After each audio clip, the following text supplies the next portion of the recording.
Welcome to a very special 50th edition of Eyes and Teeth. Yes, can you believe it? 50 conversations with very funny and talented people, over 300 hours of researching, recording and editing. And I have just had pure joy during these, and I'm only halfway through. Yes, this is only season 5, and I've recorded enough episodes for 10 seasons. Well, I hope you're enjoying them as much as I am. Feel free to subscribe, download, review, and please share with your family and friends. You can listen in the kitchen, whilst cooking, going for walks, at bedtime, driving to the shops, and during your shopping. It's pure fun stories and careers told by the funny people themselves for your entertainment. Today's edition features the one and only Ronnie Le Drew, being one of the UK's best known and loved puppeteers. He has brought us so many memories through the eyes of Zippy.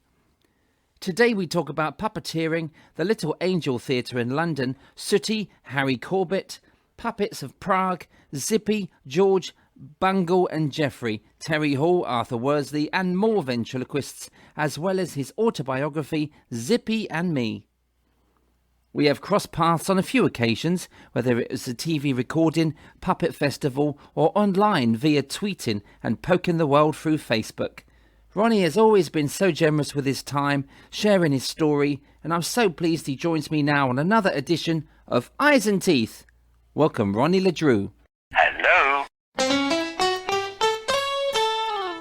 I did just read your book, as you know, because I told you and I shared it. Zippy and Me. What a lovely piece of work that was. Thank you. What's it like looking back? I mean, when you start writing a book, you start to remember things that you completely forgot about. Yeah, absolutely. I mean, basically, I was asked, the couple, Nuala and Duncan, who sort of put it all into words for me, because basically I chatted to them, mostly face-to-face, but I do have, thank God, a collection of diaries, and I've sort of never thrown them away. I mean, mostly they were sort of things certainly in the 60s when I was still at school till 1963, but that sort of time, I used to write, today went to school boring, or today, did swimming, or, and stuff like that. But then one of the things in 1963 was visited the Little Angel Theatre, and so I had the date, and I think it was sometime in June or something, I think I visited, way back then. But, I can't remember now, but I mean, if I go and find the diaries, I could. But do you know what I mean? So I had those there, so I was able to it helped sort of budge my memory a bit of those early days, and there was some photographs I collected. I suppose, like a lot of people, I collected programs that I was in, and sort of, all the memorabilia I could that was, all around the Little Angel Theatre. So that was my early start, and that's where I started. I could remember all that stuff, and then, I was lucky. I went on to work in Birmingham Midlands Arts Centre. I met a whole load of different puppeteers at this British Puppet and Model Theatre Guild, which is, fun enough, now, I went there at age 14, I'm now the president of the guild. Oh, that's lovely. Which is amazing. It's just the way these things happen, but that's lovely. It's a bit like you're with the water rats and stuff. It's that lovely community of people, definitely. You look up to that when you start out, and you think, wow, I'll never be a water rat, but it'll just be nice to sort of meet them, and get to know more about the society. And then when you're invited, it's one of those incredible moments. Wonderful, I'm sure. Of a history. Yeah, well, I mean, a similar thing, Ronnie. When I was 14, I started to go to the Mayfair in Covent Garden. Oh, lovely. Yeah, so I probably saw you there, Yeah, possibly. I didn't know you, you know what I mean? It was sort of, there were so many people, wasn't it? It's a fun thing, isn't it? You wasn't walking around with Zippy, so I wouldn't have known that it was you. And it's, but I did know there was great puppeteers there. I used to go because Jeff Felix and Lem Belmont, the ventriloquist. Yeah, lovely. Yeah, lovely. They looked out for me when I started, so it was really nice to meet loads of different puppeteers from different parts of the business. And That's so, right. oh wow, amazing! So, I mean, Rainbow, just the theme tune is a joy from my childhood. It made us laugh as children, and George was slightly dippy, but Zippy was very cheeky. And for me, he was always my favourite because he was a cheeky little boy like myself, and he got away with so many with his comments and naughtiness. I know. I mean, fabulous character. I mean, I'm so lucky, really. And that came again, like a lot of jobs in the business, I was asked to take over from a puppeteer who was busy working on a new series, a brand new series that him and his partner were writing and working together on. This Button Moon. It was written by Ian Allen, and John Thurtle was the puppeteer who made lots of the puppets, and I think both of them, and got a whole lot of people together to get the series on.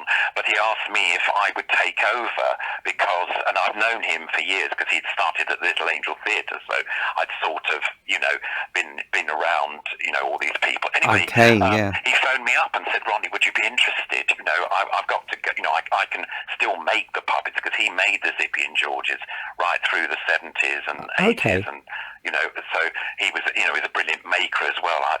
It's something that I don't do. I'm a performer, and I sort of produce stuff and stuff like that, but not in that respect. Anyway, so I did, and I went along and had a lunch with the producer, Palmer Lonsdale, and met the cast. I mean, I felt I knew them a bit because it had started in '72, so I'd seen it, and also my mentor, glove puppet, a lovely lady called Violet Philpott. She was the original puppeteer on Rainbow. Okay. But so that was quite interesting. So I knew her, and I used to watch it because I thought, well, I must see what Violet's up to and all, isn't it? Interesting. Yes. Yeah. And then I took over, and I originally didn't do the voice. It was Roy Skelton, who was a wonderful voice artist, but also actor, and he basically did the voices of both Zippy and George to begin with. Oh, really? He did do both? Yeah, wow. Which is quite interesting. And then sadly, he died, and a lovely Fremantle television said, look, Ronnie, you've been doing the voice every now and again, sort of outside stuff, like sort of we'd be opening Fates or guest spots, those TV, sort of charity yes. events and stuff. Okay. And Roy couldn't always come to those events, and also it was quite difficult to get the sound right because of he would, in the television studio, he's sitting in what we call Roy's hole, which was quite funny, with the microphone yes. and his script and everything, and it sounded as though it's coming straight from the puppets. But when you're out away from that sort of technology, you've just got it just doesn't sound right. So I used to do it when if Roy came along and they had the facilities, then of course we did it with Roy. But a lot of the times when we did these sort of outside things, it was us. So I started my Zippy voice, and I did my George occasionally. So I mean, that was it. So so you can do George as well, yeah. Oh yeah. So brilliant. And then of course when the Rainbow Thames series finished, I carried on doing it was the Tetra films, and the guy that was head of children's Thames Children's TV bought the brand, as it were, and he started making sort of programs, his own Rainbow shows, which was called Rainbow Days originally. It wasn't quite so successful, that one, but then he brought, because we didn't have a presenter, and we had slightly different puppets. They were still made by John, but they a bit more like the Muppet style. Some of the operating, we couldn't do some of the things that we used to do with the old puppets. It difficult to explain over the phone, but anyway, that's the thing there. But then we went and did a sort of, we went back to having a presenter. We had a lovely guy called Dale Somerville who presented that program. That was, and we just called it Rainbow then, and it was a bit more like the old Rainbow, which I think was in a way more successful for us and easier to do. But the budgets and stuff like that became less and less and less, and also things sort of were changing. We're talking about the early 90s now, and there was things like more cartoons and digital stuff being put out for kids, which was a shame really, because I think the having the puppets there was the main sort of attraction. And everybody I know now who, like yourself, brought up with Rainbow and those days of the 70s and yeah, sure. I remember the Thunderbirds, the Muppets, Sooty, Gordon the Gopher, Sesame Street. I mean, puppets were teachers through television for children, weren't they? Do you think kids listened to puppets more than they did humans? You're absolutely right, and I can tell you lots of stories, that when I've done, performances of my own shows and stuff, and I'll go into, say, a hospital or something and see somebody, and, the kids delight. They're suddenly actually seeing the characters they've seen on television, and they'll speak to them like perhaps in a way that they won't speak to anybody else. They love the puppets, they love the characters, and even if I'm sitting there, I've gone into schools as well, and all sorts of, I mean, as performers we go everywhere, don't we really? But Anyway, I'd be in a school talking to a kid, I mean, I remember actually, I don't know whether I put this in the book, but there was a bit where I was visiting a school, and I'd done a show there, I think a couple of months before, but they asked me to come back and just show the puppets, and could I go into various classrooms and just show the puppets and talk about my life and blah, blah, blah. Anyway, I went in and I said, well, I've got a puppet in, he's called Snitchity Titch, and he wants to interview you all. I thought this would be quite fun, so I had a little tape recorder, which actually worked with tape recording. Tell you how long ago it was. But anyway, I had this little tape recorder, and he had the microphone on the stand, and Snitch was going, oh, so what was your day today like? Anyway, he was chatting away, and this one kid, most of them said, oh, we watched telly, we saw Zippy, and blah, blah, blah. But this one kid suddenly said, oh, well, it was all right. And I thought, oh, that's a bit sort of unusual. So I said, well, what's wrong then? Why wasn't it good? And he said, well, my brother keeps hitting me, and he bullies, and all this sort of stuff. And he went out and he was chatting, telling the puppet all this, really sad story, really. Wow. And now the teachers were unaware of any of this happening, although there was obviously a teacher in the room listening. And when it all finished, I sort of said, look, you better have this tape, because you might better do something, and help, because this kid's obviously not, is going through a really difficult time, and I don't know what all the circumstances are, but perhaps you can and the teacher was terribly grateful, and that sort of thing. See, the power of the puppet, It is, isn't it? They will talk and they will say things that, as I say, they won't say to anybody else. It's like when you had your favourite, teddy bear at home or something. Sure. As a child, it's a comfort, isn't it? It is, absolutely.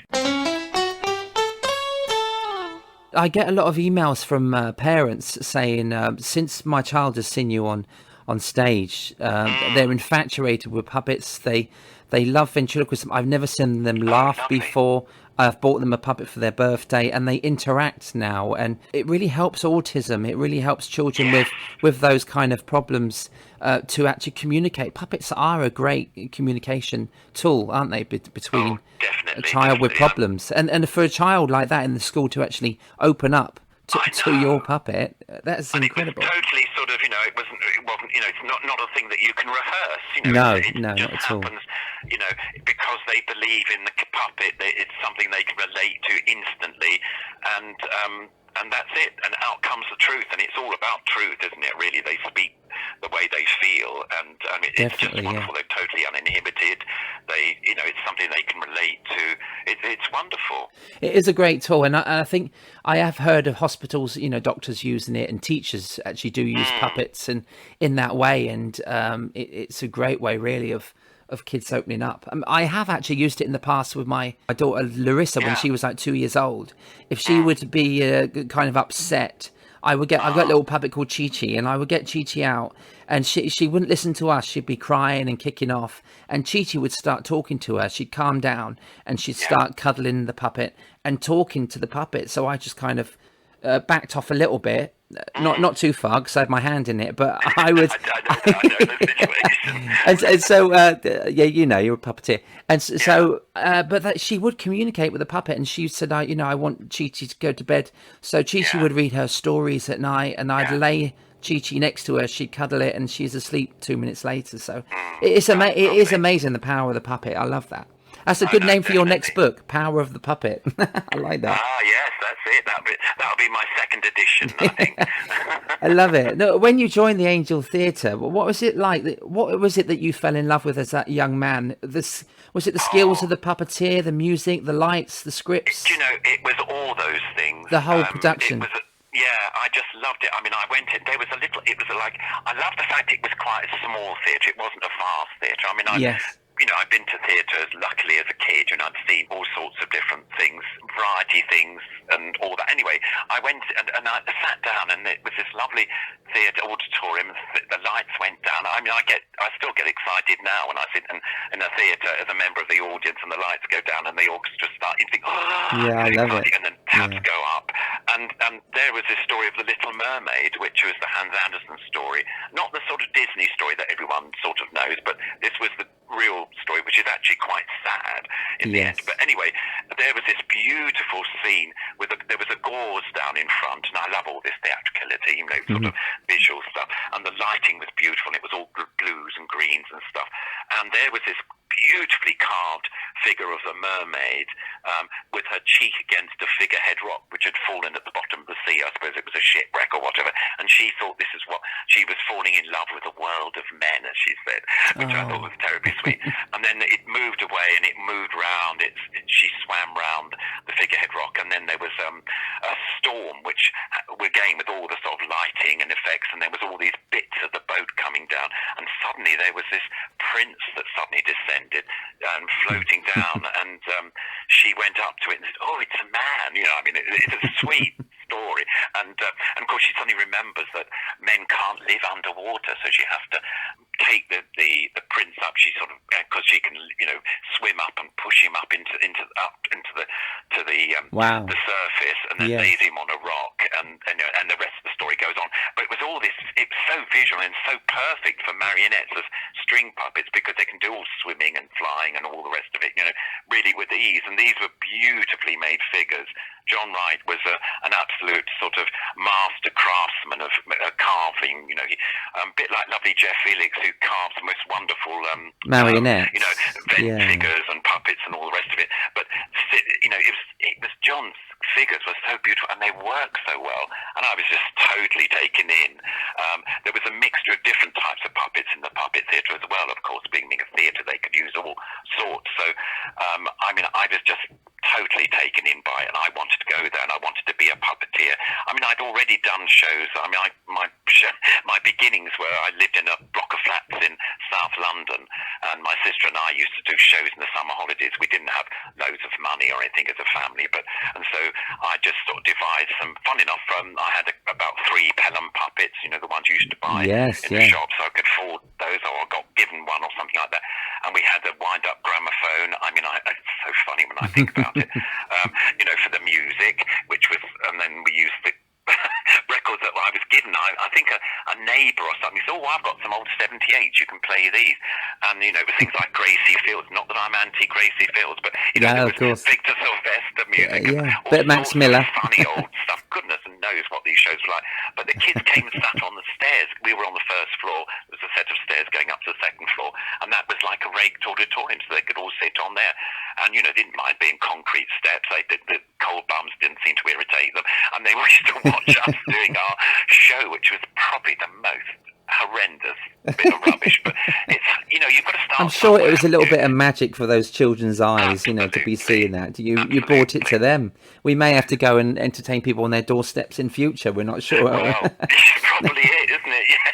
Yes. Any show. We'll come to you. Yeah. Oh, that's lovely. It's lovely to get that inspiration from those. And the marionette shows, there's something magical about them, because they always choose the right music. And when you do use that, and if it's the most perfect puppeteer that maneuvers the hands, or even if the eyes blink on them, they're so intricate these days, aren't they? You can do it almost anything. I think they're probably the most technical of all the different types of puppets, you know, because there's a whole load of range of puppets now, of course. But there's something. I think it's the fact that the puppeteer is sort of distant from the puppet in a sense. You know, there's this length of string away from, and it looks as though they sort of create their own life, and also they do defy gravity. I mean, they use the floor, the stage of the floor, to walk on. And when you see them walking, and you can sort of see a shadow of a puppeteer behind, if it's a sort of cabaret performance and you see them. But somehow you're totally engrossed. It happens all the time. You know, I always start my shows. I do this, what I call my brilliant bag show. I used to go around with a stage and all that sort of stuff now, but I stopped doing that and do more sort of talking about me and as a puppeteer, professional life, but also do little sketches and you know, anywhere, old people's homes, you know, everywhere, anywhere where there's an audience. Exactly. And so I always start those shows with my marionette, which I had carved for me, and it's like I mean, I did it originally. I thought, well, you know, everybody thinks, oh, just putting your hand in a puppet is a really easy thing to do, and blah, blah, blah. I thought there's no art in, you know, I don't know why I thought that, but it was a bit wicked. But I used to think that. So I thought, I know, I'll start my show with a marionette, because they're difficult to work, and everyone knows they're quite tricky, or they look tricky. Anyway, I do that, but, you know, I used to calm the audience down if there was older kids or something who would come out from a football match or something, or whatever, you know, whatever they were doing. And I'd sort of start with them, and they'd, you know, they'd be, oh my goodness, what's he doing? right. And then you could go into all the sort of, the fun sort of laughter and audience response, blah, blah, blah. But it was quite nice to have them all, quiet at the beginning. And the marionette did that. There's sort of magic about watching it. And also to me, it proved that the people perhaps were paying my fee that, he can do something. He's not just, I hate to use this word, dolly waggler, but, yes. That looks difficult, or he must know his business. And so, that was my thing. But now, sure, it shows off your skills. That puppets or marionettes particularly have this amazing sort of magic when somebody watches them for the first time or just watches a figure. If it's well operated, it really does something to an audience. Yeah, sure. What was your favourite theatrical puppet piece? I mean, they had like Hansel and Gretel stories, and did you have your favourite over the years? Yeah, well, I suppose I always did sort of original stories when I did my own things. But I suppose The Little Mermaid of the Little Angel was really a special thing because it was the first thing I'd seen, with say 5 operators, all staged beautifully and lit and all the rest of it. But there's several. There's a lot of foreign companies since I've obviously been abroad and seen lots of different shows, and of course in Europe and particularly Eastern Europe they have a great tradition of puppet shows for the whole family. It's not a sort of a kids entertainment. It's for everybody. Yeah, sure.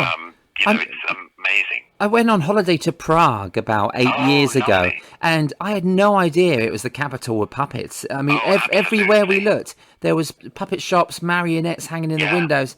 I was the only puppeteer. There was 6 of us on holiday with our friends, and I was stopping at every puppet shop, and they wanted to go to a bar. I was like, hang on, I need to go in and have a look at these guys. And I didn't come back with one because I spent all my money on the holiday, but I would have come back with a suitcase full if I had the funds. But they're beautiful, aren't they? There's a fantastic tradition in Prague. They have I think there's 3 big puppet theatres in Prague. There's the Central Puppet Theatre in Prague that perform probably 5 days a week or 6 days a week or whatever. And then there's they have an academy. In fact, I think they started the first university degree for puppet theatre many, many years ago now. I mean, we're lucky over here. We've got some schools of puppetry now, which I'm lucky enough to teach on quite a few, so that's quite nice. Fabulous. But, Eastern Europe, fantastic. And I went way back I was very lucky. I went to a puppet festival in Karlovy, which was just a little way out from Prague, but we had a week in this festival, which of course was a big eye-opener for me, age 16. And then when I came, we went back and we had about 3 days, I think, in Prague and visited these puppet theatres and like you saw the shops, and I thought, I think I've got a couple of puppets. Well, I was presented by one because I was the youngest puppeteer to perform at this festival, which was an amateur festival at the time when I went, because I'd just finished working with the Little Angel. I was sort of in between jobs, as it were. Luckily, it didn't last very long. I did get a job quite quickly after that. But anyway, I was presented as I was the youngest puppeteer to perform in that festival by the Secretary General of UNIMAR, which is the World Puppetry Organisation, which is fabulous. A bit like UNESCO. It's got branches all over the world. It's wonderful, and I think it's actually affiliated to UNESCO. It's a sort of charity that keeps the world of puppetry alive, all over the world. It's wonderful. Yeah, it's amazing that there are actual theatres for puppets these days. Now, I've driven past the Norwich Puppet Theatre in Norfolk. Lovely. It is wonderful to see. Every time I've gone, sadly, it's been closed, but it's wonderful to see that theatres dedicated just to puppet shows. And how important are the theatres like the Little Angel Theatre and even the Harlequin Puppet Theatre in Colwyn Bay, Wales? That's right. I visited it a couple of times. It's wonderful. Sadly, originally it was started with there's two people. There's Chris Somerville, who's running it now, but there's also a lovely, wonderful puppeteer called Eric Bramall, who started. That was his partner, and they set up the theatre. In fact, it was the first puppet theatre building to be built for puppets. All the other 3 theatres were all sort of, Norwich was a church, Little Angel was, believe it or not, was a temperance hall before it became a puppet theatre. But the Harlequin Puppet Well, that was purpose built. Built, I think, in 1957, I think, something like that. So it's a long time ago now. Yeah, but anyway, Eric Brummel and he, they had it. It was built specially, and he'd been performer. Eric and Chris had been performing for years before that. So, but it's amazing. He's kept it going. It's wonderful, actually. He had a bit of a disaster a few years ago. There was a fire, which I don't know how it happened, but in the auditorium, luckily the puppets were okay, but fire damage and all the smoke and everything, it was really horrible. But he managed to get that all sorted, and then of course with COVID the whole thing is all come to a stop, but luckily he had a crowdfunding campaign and lots of wonderful people donated as much money as they could spare to keep it going, and he did get his I think he was asking for just for 3,000 just to keep it going for the end of the year or something, and it's luckily he got that. So fingers crossed it will still carry on, because we've got so few puppet theatres and the buildings, to go and see them there is something very special when you go to a building. I never knew about the Harlequin until recently, so I'm quite embarrassed to say that, but I'm going to definitely check it out when I'm back in Wales. Lovely. Well, it's in Colwyn Bay, Ross-on-Sea, and it's I haven't been for years, but I do meet Chris every now and again. He comes to this. We've already talked about it. This wonderful May Fair in Covent Garden. Oh, so yes. If you can come next year, I don't know. I'd love to. Obviously, this year was disaster, but if we're lucky, next year will happen. And if it's lovely weather, it'd be great.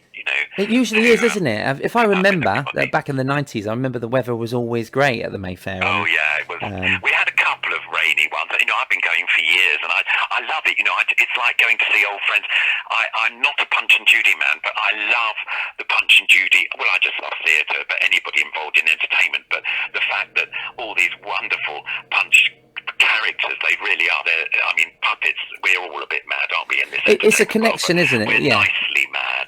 We do love chatting and catching up. And I had the one day of the year where I meet, I don't know, it must be about 40 puppeteers or, Punch and Judy men there, and women, of course. Not to get nice. The women. But it's really lovely, and they are funny. They've got such funny stories, and and they've got new elements to their shows and stuff like that. But the other thing which I really love too is the fact that ventriloquism is coming up in the world. There's your wonderful self, but there's also young people like Max Fulham. Do you know Max Fulham? I know Max very well, yeah. He's fantastic, isn't he? He's doing brilliant. It's so nice that it's becoming to get a bit more, more popular in the public eye, as it were. Yes, I think the Americans Got Talent, Britain's Got Talent showcased them a lot, but all over the world, over Europe, Spain, I do know there's a ventriloquist. She's been messaging me as she's got through the rounds of Spain's Got Talent, and she's now in the final. And so by the time this comes out, it's okay, it'll be revealed. But she's doing Celia. Her name is Celia Munez, and she's doing well for Spain. So there'll be more young ventriloquists in Spain, and there's somebody won in Sweden, and even in Kuwait there was a ventriloquist in Kuwait that did it. Gosh, that's fantastic. I know, and I've interviewed them all for my book, which is lovely. I'm just going to mention that. I can't wait to see your book. It looks, it's so wonderful. And do you know what was lovely? The ventriloquist that I saw when I was a kid and actually met, which was a lovely man called Arthur Worsley. Oh yes, Charlie Brown, and I thought he was just delightful, and what a lovely man he was. I knew a puppeteer, you might have heard it, a guy called John Blundell, and he was the man who made a lot of the figures for, the Thunderbird figures. He made Parker originally, and worked on Stingray and all those wonderful Jerry Anderson series. But I also worked with him. He ran the Midlands Arts Centre Puppet Theatre, and I worked for a year with him in the sort of, I think it must have been the early 70s, before I started Rainbow, so it was late. I think 69 to 70. That was right. Okay. I'm terrible with the years now. Was it Mary Turner involved in those as well? He used to know all the variety, wonderful variety people. Yes. And he used to sort of, I think this is before Jeff now, of course, is really well known. Jeff Felix, with the mending and helping, doing all the technical stuff with all the older figures. Well, Charlie Brown needed a bit of repair or something, and he was playing. I know it's probably not right to say, but the Black and White Minstrel Show at the Victoria Palace. Yes. And he was guesting on that. So I went first theatres I went backstage with, I remember, I'd obviously been to see stuff in the front, but, John said, oh, no, I've got to go meet Arthur, you must come with, you can come with me. And, as a kid, I was, it's so exciting. And he was such a sweet man, and there was the dummy there, and I'd seen it on, I was a great, as a kid again, used to watch Sunday night London Palladium shows. Yeah, he'd done all those variety shows, wasn't he? All that stuff, and of course Arthur was quite, on quite regularly, really, because he was so funny, and that wonderful face, who's a naughty boy, and all this. I loved it. It was brilliant because he brought the puppet to life, but he never spoke himself, did he? No, So it was all. I know, wasn't it interesting? It was the magic of that puppeteering. Sort of, because normally there's like a double act, isn't it, between the two of you, sort of thing, or whatever. But he just had this funny face. That's right. Yeah. Befriended his son, who's lovely. Michael. Yes. Yeah, that's right. And what was lovely, I just said how much, I think I put a quote on Facebook. Social media is amazing, isn't it? You just meet so many different people. Yeah. But anyway, I just sort of said, I saw your father, doing shows and love the stuff. And then he said, you must be my friend or something like that, so I'm a sort of friend of his on Facebook, which I think, gosh, how lovely, and I know that you've got a chapter on him in your book and everything, haven't you? So yeah. I've got a lovely piece on him because everyone I've interviewed, a lot of people talk about Arthur Worsley, and so whether they've been in the audience, they're comedians or singers that have worked with Arthur, done summer seasons, and they're dancers, and they've all.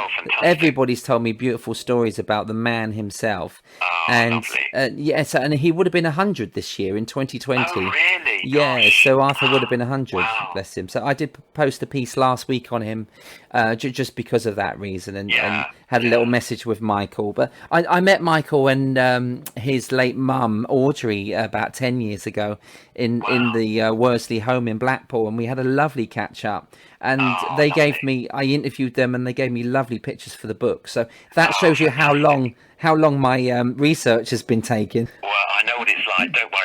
My book, took something like 4 years before it appeared last year. Sort of thing. It's just, there's a whole lot of stuff like, that's got to go through. Well, for a start, I had to find a publisher because, it's not easy. And even with the name Zippy on, in the sort of heading it sort of thing.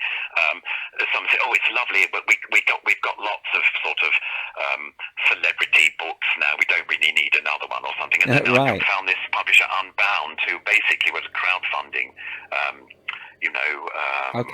group, and the people put their 10 quid on, and I literally had it was wonderful. People from all over the place, donated their 10 quid or something, and I think it was 18 months, and we were able to get the book done. It just went, took off, which was fantastic. So, amazing! But it was worth the wait. It was worth the wait. It was such a lovely read, and because it takes you through your childhood, but then we get to hear about your childhood and you coming up through the puppet theatre. But the Angel Theatre was the main key for you, wasn't it? Absolutely, and it still is. I still do teaching for the foundation course they have there, and I'm in shows. I was in a show last year, but obviously this year's been funny, but hopefully I'll continue being. I'm sort of what they call an honorary associate, which was Lindy Wright is the other one on the in the theatre, and she of course was John Wright's, who was the founder director's wife, and so I feel honoured that I'm sort of up with Lindy as part of the we've just got a nice sort of mention. Oh, that's amazing. So to have your career associated with that theatre and to still be in touch with them and to still be there and you'll never be forgot. That's amazing. I know through my years of working with puppets and that seeing the children's faces light up when they get close, it can be one of the most gratifying gifts to a child. You talked about Arthur Worsley, but there was this ventriloquist called Terry Hall who was famed for Lenny the Lion. Indeed. Yeah, I worked with him actually. I'm did very you lucky. actually? Did you? I was going to bring that up. He did Rainbow. Episode. Yes, he did. I was going with Lenny the Lion. Amazing. Yeah. What was he like? Oh, he was lovely. He was ever so sweet. Do you know what's funny? I think the real pros, the ones who've been in the business for years and years and years, they've got nothing to hide. Do you know what I mean? They can see if anybody's enthusiastic or, and they're really willing to talk to people. And I love that. And I remember we had a little tiny green room, and obviously, we're waiting to do the show to start or the cameras to get ready or whatever. And, I'd chat around and I sort of said, look, I hope you don't mind me asking. And he really didn't mind. And, we're chatting away to, basically, again, as a kid, I saw him on telly and there was comic strips and things I used to read with Lenny the Lion, I think TV Comic or something. Yeah, he had an annual as well. Yeah. Things. And so he was lovely, he was really chatty. Another wonderful person who, sorry, I hope you don't mind me name dropping these people, but I did meet them, was lovely Keith Harris, who what a fabulous guy. I mean, to be honest, and I'm being very honest with you, and I wasn't always terribly keen on Orville and all that. I just thought, oh God, he's such a sweet character. But we did a program called Zippy and George's TV Legends or something for Channel 4, and we got to meet a whole load of different people, and we went to Blackpool, of course, and there was Keith waiting for us. And you know what was so lovely? And I was slightly scared. I thought, I hope it'll be all right, because anyway, got there and he had all his scrapbooks there, and he said, "Hope you don't mind, but I started at 50." And he showed us all, and I thought, oh, I love this man, and he was so nice. And I just thought, well, and it was such a tragedy. And I wished I could have gone to see the show, that you did, which is fantastic. And I know that Phil Fletcher, a great friend of mine, did Hacker, was on it. Yeah, Phil Fletcher. Eyes and Teeth. It was a big tribute to him to try and get a statue of Keith and Orville. I think that's a wonderful thing you did. But I can't wait, for more things, more stories from your book. That's the thing. I'm sure he must be included, I'm sure. Oh, bless you. There's a big piece on Keith, because when I was 16, I'd done my first TV show nationwide, and it was called the which I know you were on, The Pig Attraction, with Simon Buckley. Yes, indeed. Yeah, and Keith Harris was on the show with me, and I was in awe of him, and Simon Buckley with Billy the Pig. I think we recorded 2 or 3 episodes in a couple of days. And I do remember George, Zippy and Bungle and Jeffrey were there in the green room. And God. Yes. Isn't this funny? I know. Roland Rat as well. That's right, lovely David Claridge, yeah. David, yes. And Roland Rat's, I got to work Roland Rat's dad. What was his dad called, Roland? Oh, yeah. I've forgotten what his dad, it's something like Fred or something. Yeah, I think it was Fred, and I got to work his hand for a while. Lovely. And the blinkers on his eyes. I was behind the screen with him. But it was amazing on those couple of days. I really got to know Keith. But since that moment of working with Keith, he was so good to me over the years. When I was 4 years later, he gave me a couple of puppets, and one of them called Ponga the Skunk is still in my show. So it's So I do pay tribute to Keith in the book, and lovely. And a lot of them. I just think he was. I think when you meet these people, and it's so lovely, and when they turn out to be just so enthusiastic and still so keen, to carry on with the shows and get them better and blah blah blah. It's just wonderful. And I just thought, wow, this is the stuff. I had the same feeling for Harry Corbett, and Sooty and all those, and Matthew and everybody, and now Richard. It's sort of I don't know. I just love their dedication to the work. You worked with all of the Sooty performers, didn't you? Yes, Harry, Matthew. I think I'm one of the few that have done that. Apart from Sooty, Somebody told me that the other day, and I thought, oh gosh, I hadn't thought of that. But I was very lucky to, Harry was still around when I did. Well, because the reason why I got involved with Sooty was that Matthew was one of the singers on Rainbow, and Harry sadly was doing his. Every year he did the Mayfair Theatre, in London, Christmas show, and sadly had this huge heart attack, and it was really, really horrible. And so Matthew had to step in, and he did that. And then the next series of Rainbow, he sort of said, "Look, I can't, I've got to do something because we've got Sooty, it can't die." And he sort of took over, as Sooty's uncle or something. I can't remember how he. Like a hair to the throne sort of thing, or a bear to the throne, I guess. So absolutely, that's incredible. So you stepped in his shoes. He asked me if I would do Sweep. Well, of all the characters to do, how fabulous! And of course, we rehearsed. We went down to Harry's, obviously because it was difficult. Harry was still sort of. He was really quite well, really, quite fit, but they were just making sure that he's not going to overdo it, because Harry was like all us people. Once we get involved in something, we workaholics, aren't we? Don't want to stop till it's right. And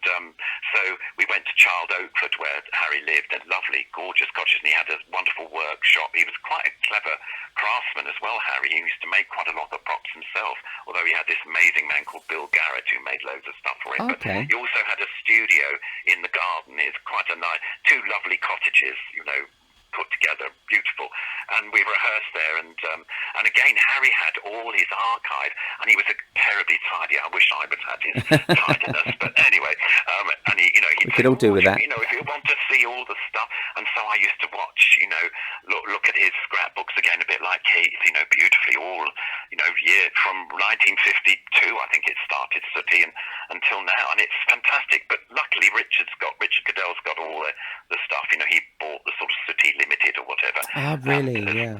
He's got the archives. On. Yeah. And so, can you do Sweep's voice for us? I could do it.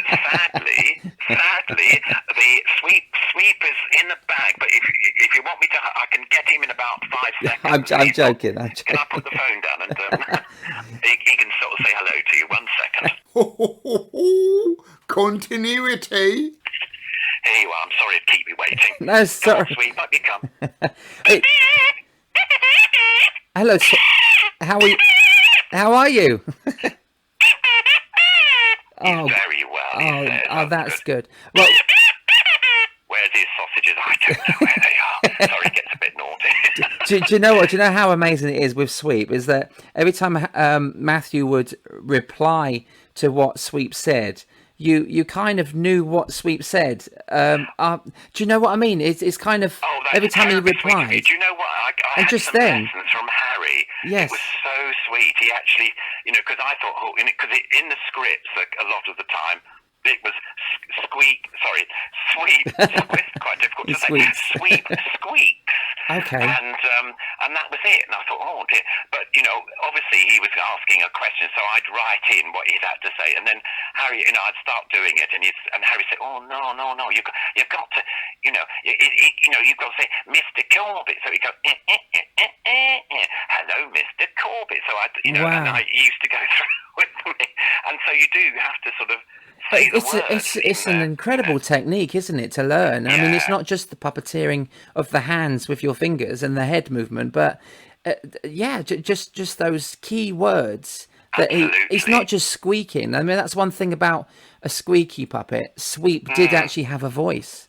Yeah, you can hear that voice. Oh, thank you for doing that. That was lovely. Oh, that's all right. I'm sorry you had to wait a second or two, but no doubt. It's all in the edit. He goes to sleep in the afternoon. Yes. So, is it a swazzle type thing, or is it a squeak? Yes, it is. It was the original one. This is my second one actually, but I had one. What we used to call it the reed, and it's really they were bought when Matthew bought all the. He had. I think he had originally the puppets. Sooties were made with Chad Valley, the toy maker. Over here, but that was during Harry's day, and then gradually Matthew found that they'd sorted out a firm in China or somewhere like that, and they made the Sooty. I'm saying there's only one, as you know, there's only one, but anyway. No one is listening, but there's quite a few of them. Anyway, so they'd be sent over, and of course the sweets were made there as well. And anyway, the reeds were like this squashy sort of squeaks you get in the bigger toys, and you press it. Yeah. Well, they were similar to that, but they managed to get them sent over, and they were like a bit bigger than the normal tiny little reeds that you see in these squashed in these sort of stuffed toys things. Okay. And so, but we used to cut them. They were they were actually made to sort of squeeze with your fingers. So we'd take the sort of covering off it. There was like a cardboard thing, and then cut a little sort of shape. So we'd put it into our mouth, and literally the little brass thing that makes the sort of squeaky noise when you blow into it.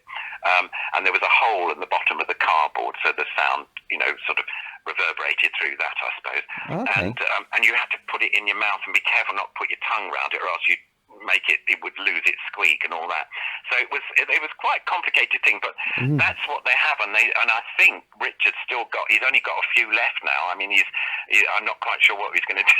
I don't think Squeak will ever, here I go again, Squeak will ever lose his squeak, but that was the stories on them, and I managed to get a reed that I got from. Fun enough, it was a squeaky trumpet thing I got in a charity shop, and I sawed it down. It was like about 6 inches long or something, Okay. and I sawn it down to as close to the reed as possible, and that sort of sounds more or less like squeak. Might be a bit like, I'm saying it's again squeak, like sweep.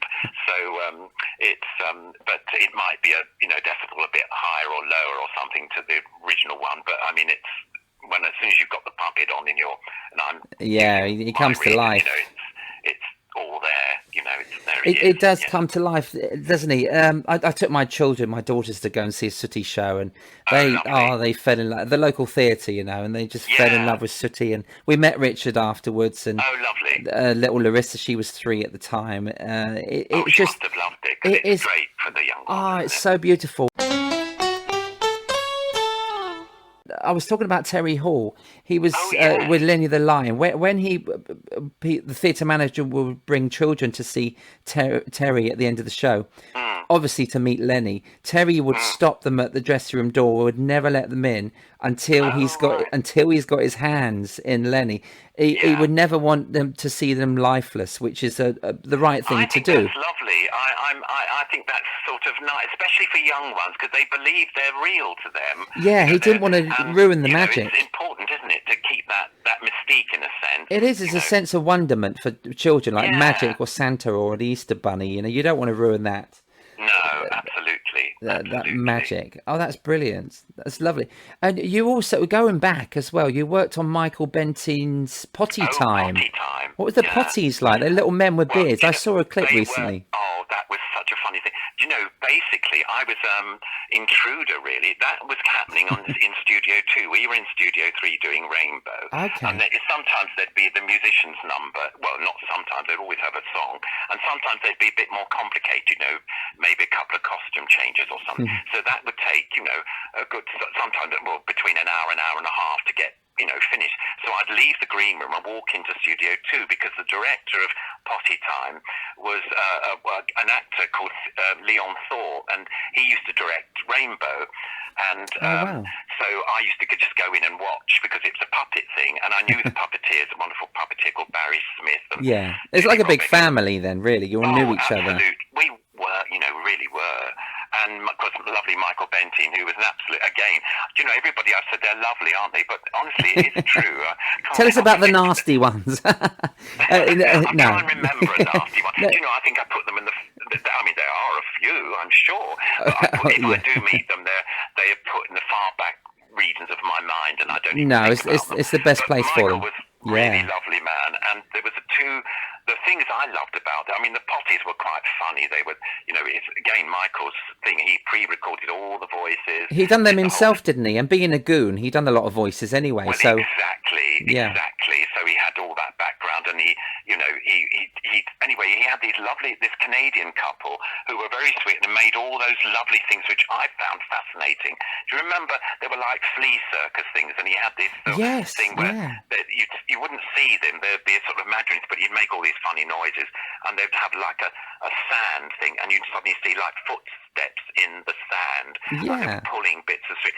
And these guys, they made the puppets as well as all these clever little things. I loved all that. So I'd go in, and if there was a large scene and there was time, Leon would say, "Oh, Ronnie, look, work that." And because I knew Barry, so Barry said, "Yes, you can work that arm." So I used to do the odd little thing, but not regularly. It was only, sort of off, when I was free to do it. It sounds amazing to work with him. Wise and stuff. We were lucky they were in Studio 1, doing their 10 series or something. What a time to be around the studios. Oh, that was just amazing. I mean, wonderful. I was very lucky to be in a way. I suppose it's the golden years of Thames telly, really, at Teddington. Well, I think any television, sort of the 70s to the end of the 80s, were probably the best years of television. I think you're right. I mean, I just feel so, well honoured, really, to be part of that in a small way. But I mean, we had loads of wonderful dramas going on there. I was saw all sorts of things. Edward and Mrs. Simpson, I remember, and I met Jessie Matthews, the who was this wonderful film star of the 30s, famous, absolutely famous dancer, wonderful variety and the singer and things. She was famous in latter years for Mrs. Dale's Diary. On the radio, she played Mrs. Dale, which is a sort of funny little series. But anyway, she was there, and you know what was lovely? It's a bit like these old films that I used to love, where you get the techies. She'd eat in the canteen. Now that was I found that quite interesting, because we'd eat in the canteen, but there was a restaurant, and then there was the executive lounge if you wanted to go, and you usually you're invited to go in there, but or you could go into the restaurant if you wanted, but you pay a little bit more and you have waitress service, blah blah blah. No, she was in the canteen, and she was on her own one day, and I thought and I got her autobiography, and I thought, and I brought it along with me because I knew she was going to be in, because you sort of know from the next week who's going to be in. Anyway, she had a part in Edward and Mrs. Simpson, so I went over and I said, would you mind signing the book? And we had a lovely chat. Again, she was chatting away, and she said, oh, you're far too young to remember me, and she was quite a plumpish, getting on a bit by then, but I mean, fantastic. But there were people there, the techies, and it's a bit like there's a film, what was it, Sunset Boulevard or something, and Gloria Swanson comes back into the studio, and all the old techies go, hello, Gloria, or whatever, hello, Miss, whatever her name was in the film, and they'd shine a spotlight on her or something, and she used to do silent movies, and she was coming back to see Cecil B. DeMille or something. Anyway, but it was a similar sort of thing that some people go up and say, oh, Miss Matthews, oh, I remember you, da-da-da, and she'd smile sweetly and say, yes, that's right, because she was this big star in this country. So that was, it's people, that's always, I find that all, really wonderful. Fascinating. Great memories of... They chat to me a puppeteer, I wasn't sort of like in big, you know what I mean? It was just, I just enjoyed... just being around theatre, it. All forms of theatre. So to see somebody like that, it was just marvellous, really good. It's fascinating. I mean, you've done so many, you've done movies, you've done so many TV shows. We talk about The Generation Game, Night Fever, Jonathan Ross, World of Puppets, the greatest 100 kids TV shows. Obviously, you're going to be in that as well. And, that was fabulous. Yeah. It was a bit like, we'd all, you didn't know quite who was going to be. You thought, oh, probably a load of old mates will be there, because, it's like, and there, oh my goodness, that was, I think everybody that had ever waggled a puppet, sorry, I shouldn't say waggled, operated a puppet, in the business, or done, seemed to be on that one, and it was such fun. It was such fun to see people, and, we'd sit in the green room. It's a bit like the Weakest Link show. I was just going to say, Link, and that was so funny. I literally watched that yesterday. You were there for quite a while. It's over an hour long, that show. But you guys do puppeteers. I can't believe how they actually I tell you, filmed it. That wasn't the most comfortable thing. No. They didn't have any sort of special sets made for the puppeteers or anything. Now, if you were just a single puppet, say you were, Roland Rat, although there was two people in with Roland actually, with David. So, but if it was just a one puppet in that funny little booth thing that we were standing, it was fine. But there was two of us. It's even George. Mark and me squashed, but the audience sat all round. I don't know if you noticed, but they sat, so they could see what was going on. And we were all squashed, and we could hear Roy. Roy was doing the voices at that stage, and we had to have a monitor in there to see whether we were looking in the right direction. The puppets didn't look dead, and all. I can't tell you what it was like. It was so squashy, but it was amazing how the things I didn't know about. I mean, I knew Roy was quite competitive and really wanted to win it, and nobody knew the questions. It was a proper thing. We didn't have any idea who was going to win, or it was. There's no rehearsal. It's straight in. Okay, and, great. What was very funny was, but Roy sadly wasn't feeling very well that day. He'd been ill for a bit, but he managed to do that show, but so he wasn't on top form. So he was the weakest link. But Brenda, who I know, Brenda Longman, who does the voice of Sue. I know Brenda. Bless her. For years, ever since she started. In fact, I started before Brenda because I worked with Harry and Mrs. Corbett, Marjorie Toad. Okay.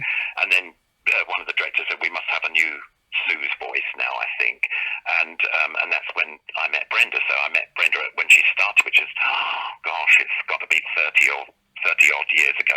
Anyway, but Brenda's incredibly competitive as well, and she won it in the end, which I thought was hilarious. Sue won it. Oh, she beat Roland Rat, didn't she? I think yes, against David, and it was just such a laugh, And also, what's her name? Anne Robertson was a sweetie. This lovely character she portrays as really tough and she really loved it. Just a wonderful acting thing, and I've got a lovely picture with her and the puppets. Oh, that's nice. They sent it to us. I thought that was very sweet of them to do that. Oh, brilliant! But I love the moment of when she walks up to Zippy and actually zips his mouth up to shut him up. To do that, she said, "Oh, can I zip Zippy?" Oh, she asked you beforehand. And we said, "Oh, lovely, that would be great." That was a brilliant moment. It's just such a funny hour of television. I posted it yesterday on social media. It's just brilliant. So well done. Now I want to thank you for that. I mean, of course, the Green, when we were chatting, I hadn't seen David, who is Roland, for years. He's mostly living in America now, and he is in America, and so it's sort of like one just doesn't see him. But it was lovely to catch up. He does tweet as Roland Rat from Los Angeles he does, still. Doesn't he? I do. Every now and again, I sort of say, hi Roland, and I'm a bit. I don't know whether he gets. I'm sure he doesn't mind if you say hi David or something, but it's tricky because I worked with David at Midlands Arts Centre in 1969. He was he'd left. It must have been about 16 or 17 then or something. Okay. He was one of the youngest members of our little puppet group with John Blundell. So I'd known him way back then, long before Roland. Yes. Television, heights. Yeah, he does Roland's voice as well. Yeah. He's very funny with Roland. I remember the Roland Rat show. Brilliant, yeah. Brilliant. It was very funny, as a kid. You can sort of see it. You can see this amazing sort of, this talent. I mean, John Blundell was a bit like the Diaghilev of the puppet world. Diaghilev was this famous impresario who discovered, all these amazing dancers. People like Nijinsky and Kashvarbaner, and he got them all together, and he got Stravinsky and all these amazing composers to work and designers to work. And this was way back before the First World War. But anyway, but John was very much like that. He could see some sort of, I don't know, he saw some talent in this person, a bit like these wonderful talent shows, of years ago, they sort of see something, this person's going to go far, sort of thing. Okay, and, you kind of knew, We proved him right, which is nice. Sadly, John Blundell isn't with us any longer, but it was... I remember when I was learning ventriloquism, I did see this thing at the Jim Davidson show where he had you and George and Bungle. What was you on that one?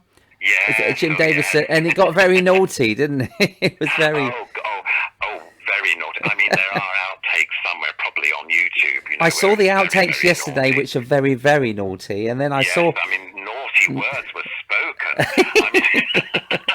But it's just... But you see, this is like, it's very funny, and I think, obviously he had to deal with the VTR people, so said roll the tapes, and so they were kept. We didn't know at all at the time. Well, in rehearsal, you don't think, do you? Roy did one of them, and it was sort of quite funny, really. We're all, you can tell everyone was laughing, and of course he's the biggest giggler. I mean, he just used to just absolutely roll, he couldn't speak for 10 minutes, while he was laughing so much. But he did, how we got to know him was, he did a rainbow right in the early days. He was a storyteller, and he was invited on. Bless him, he was terrified. He just, wasn't his thing, but he got on terribly well with Roy. He loved Zippy and George and the voices, and he thought that was, because he, and then he kept inviting us on all sorts of stuff. I think I did the Generation game with him. Okay. But we're always going on to Jim's. Yeah, I remember I watched one specifically because Neville King, the ventriloquist, was on, and you were on that with him, and that was brilliant. That was just really nice, and it was all these puppets arguing, and then I think Roger De Courcy and Nookie Bear was on, and Jim Davidson had a Jim Davidson puppet. You do remember? That's wonderful. Yeah. Oh, it was great. I do these things, and then you, unless you've got tapes, then I probably have got a tape of it somewhere, but it's just I haven't watched them for years, but you certainly sparked my memory. Yes, that's right. He was lovely. Neville King was wonderful. He was a lovely, here we go again, lovely man. But really was. Well, do you know what? I'm going to end with what a lovely man you are, because you are. You always give people your time, and you are genuine, and you're lovely about people in the business. But it is nice to know good people in the business and to be good to each other, because you get more happy memories from it. And we do try and put the bad ones to the back of our mind, because you're there to give people laughter and joyful moments, in a show, which is wonderful. Well, thank you very much. And so are you. I mean, you do lovely things.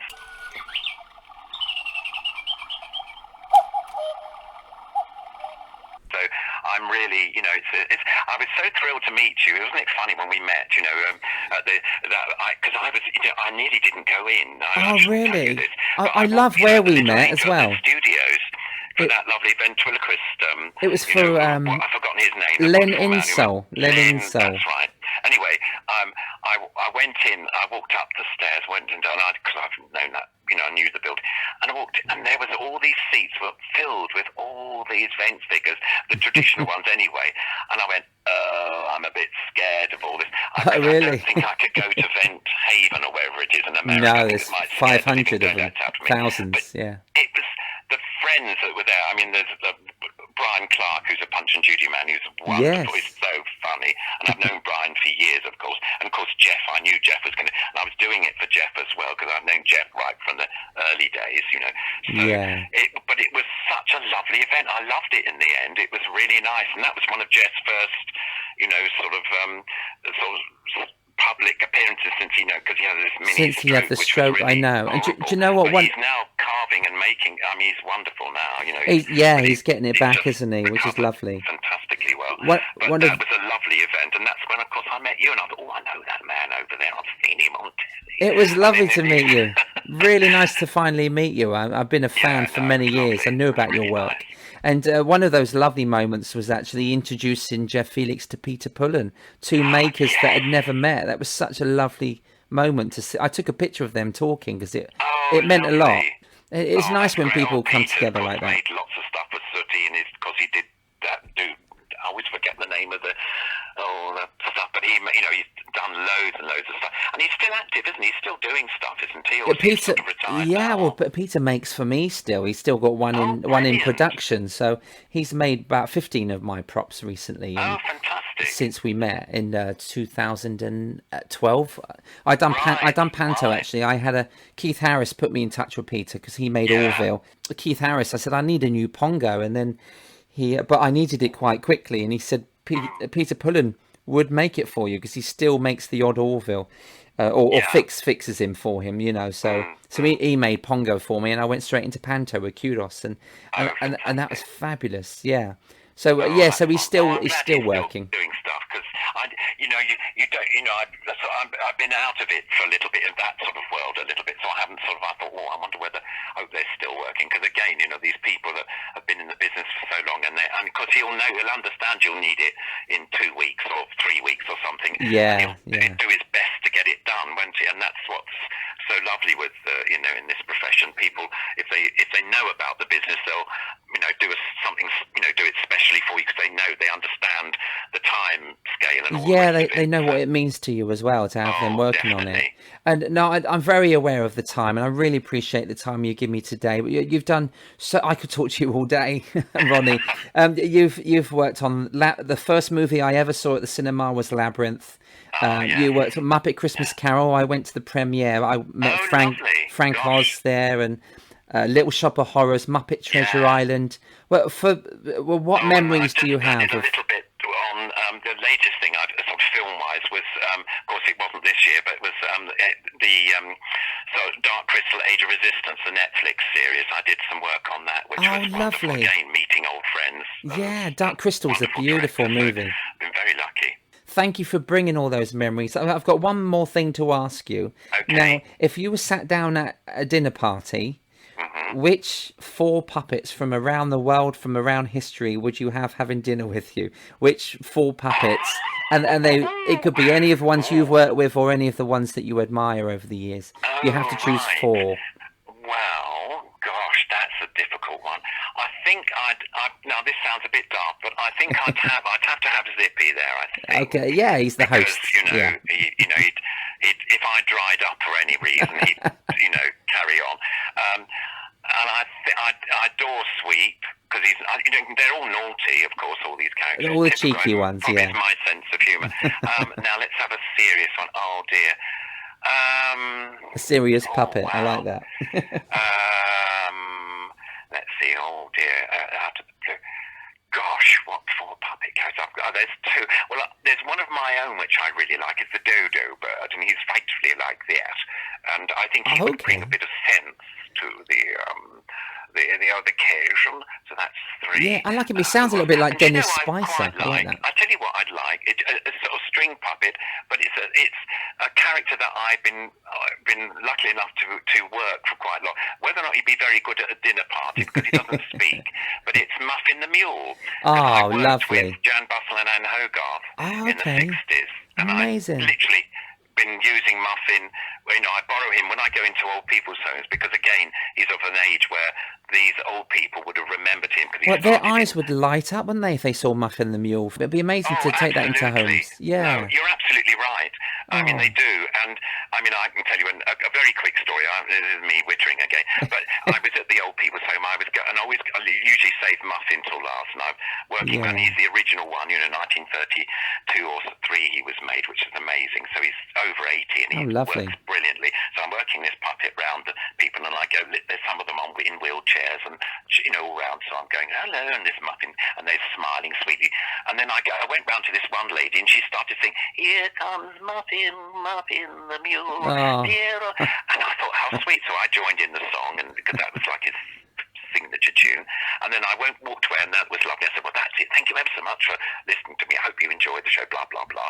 And that was it. And one of the carers came up to me and said, that lady who was singing the song with you? And I said, isn't she sweet? She was like, that woman has not spoken for the last, 6 weeks or something. She's just decided not to talk anymore. And yet she saw the puppet, and so I thought, oh my goodness, I wasn't to know. No, that's the one. Yeah, wonderful thing. I mean, people would. Lovely. But yes, let's have Muffin there. He wouldn't speak much, but he'd nod away, and he'd probably turn his face away if he got too much, and with it, go get in a half, which would be quite fun. Yes, you'll have to have somebody standing on the table for him, wouldn't you? Yes, I think so. For him to work. You're quite right. Well, that's all right. Well, I mean, there was, I think we'd work out something. Yeah, I'd have to get one of my wonderful string puppeteer apprentices to work the puppet, or something, and I'd give them a bit of food afterwards so they can have, I'm wicked. They can, but... well, as long as they don't stand on your starters. They're a bit old-fashioned, but I think... well, no, that's what I mean. It's someone from history. It's quite interesting to see who you would like to get together as a reunion, because it's your passion and your life, isn't it? Rat and people. I'd have all my and Parker, Lady Penelope and all that lot, and all the Stingray characters. Because I loved all those as a kid. Father Lex, I grew up with all that. All the Anderson. Can you imagine that? Like a dinner party and all them turn up. Wouldn't that be a great TV show? Wouldn't it be wonderful? For like we're trying to arrange that. There is groups actually, the Thunderbirds, or I shouldn't say the Jerry Anderson groups. Okay, yes. His son sort of is carrying on the organisation, but there are, and in fact, if COVID hadn't happened, I was invited to go along because I worked to Captain Scarlet in, although I didn't work on the films, but I did a sort of commercial with him in. They got the puppet, and I worked that. But I also worked Brains for a commercial for French water many years ago now. Yes. But they said, lots of people now, they're really talented makers, and they've made replicas of the puppets, and they wanted me to go along and talk about that, and obviously brilliant. Other bits and pieces, and that would have happened this year if COVID hadn't intervened. But there we go. But no, that would be nice. But hopefully next year, you never know, things will all take off. Yeah, that'd be nice. That's what we need, isn't it? But yeah, a reunion with puppets. I know I've seen a lot of reunion puppet song video. Peter Kay done one, didn't he? That was lovely with the characters. It was wonderful. Yeah, with the rainbow and Jeffrey. It was probably one of Jeffrey's last appearances. I don't know, but so that was a sad occasion. But again, I was amazed that people called me up. I did 2 days of solid telly interviews and radio interviews when Jeffrey died. I mean, I was quite honoured to represent the Rainbow cast in a sense. Yes. I think Matthew did actually. They interviewed Matthew for Channel 5 News, which was lovely because we're sometimes in touch, but very rarely nowadays. This is trouble. One's always getting on with other things in life and stuff. Sure. But, yeah. It's nice to stay in touch, isn't it? Yeah. Oh, absolutely. But it's very sad. You lost the people that you grew up at the Angel. I read your book, and it's very poignant because you lose those inspirations as the years go on, and then Jeffrey's gone, and it is sad. But we love the fact that Zippy and Ronnie is here, and we've all got a chance to get your book and read your story.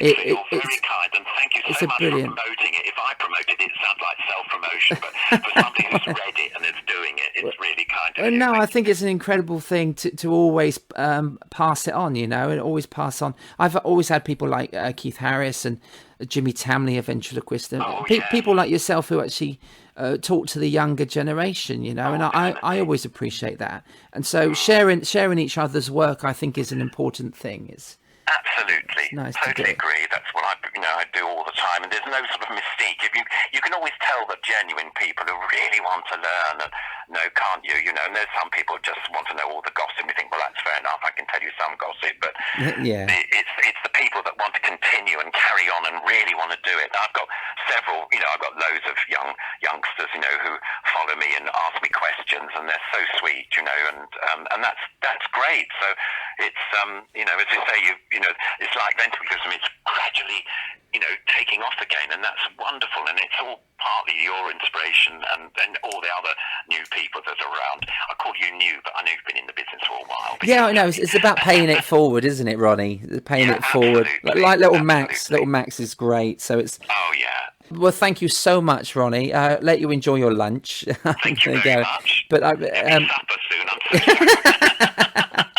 sorry. It's a real pleasure. Ronnie, thank you so much. Have a great day. Yes, and thank you so much, Steve. Bye. God bless. Bye. Eyes and Teeth. Thank you, Ronnie and Zippy. And special guest Sweep. Voices of my childhood. What a great man Ronnie is. If you'd like to see more of Ronnie, check him out on Twitter at PunchAnd. That's capital P-U-N-C-H-A-N-D. Or you can find him on Facebook as Ronnie Le Drew. And go to his website to see his extensive biography in the puppet world at ronnieledrew.com. You can also treat yourself on Amazon and order his brilliant biography, Zippy and Me.